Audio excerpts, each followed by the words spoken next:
For decades, The Tonight Show sold America one very specific illusion: two funny men, a couch, an effortless conversation that felt like you were eavesdropping on the best dinner party of all time. Johnny Carson and Bob Newhart together were the purest version of that illusion.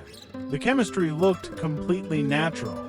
The laughs looked completely real, but a newly published account from the show's own writing staff reveals something that changes how you see every single one of those conversations. Whenever Bob Newhart came to host, a large portion of the writing staff called in sick. That is not a coincidence. That is a message. Here is what the couch and the curtain never advertised. The Tonight Show was not a conversation.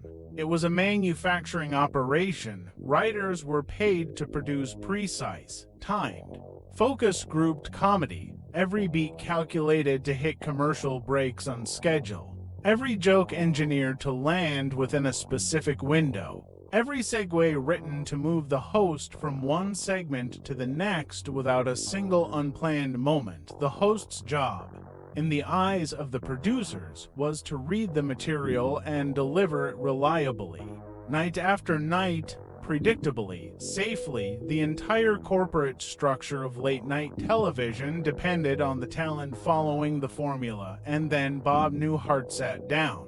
Writer Jim Mulholland described Newhart as the most difficult guest host they had. And the reason is both revealing and darkly funny. Newhart expected the writers to produce an entire Bob Newhart routine every single day he hosted.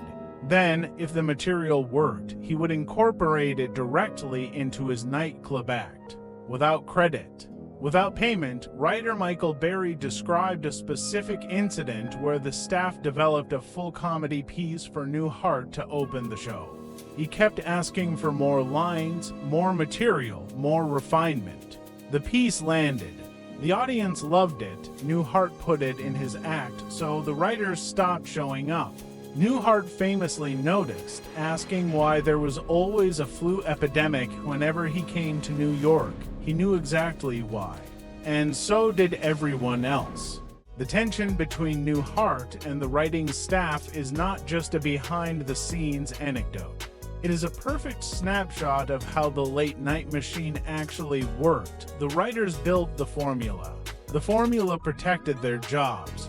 And any talent, no matter how brilliant, who threatened that formula was not a great guest. They were a liability.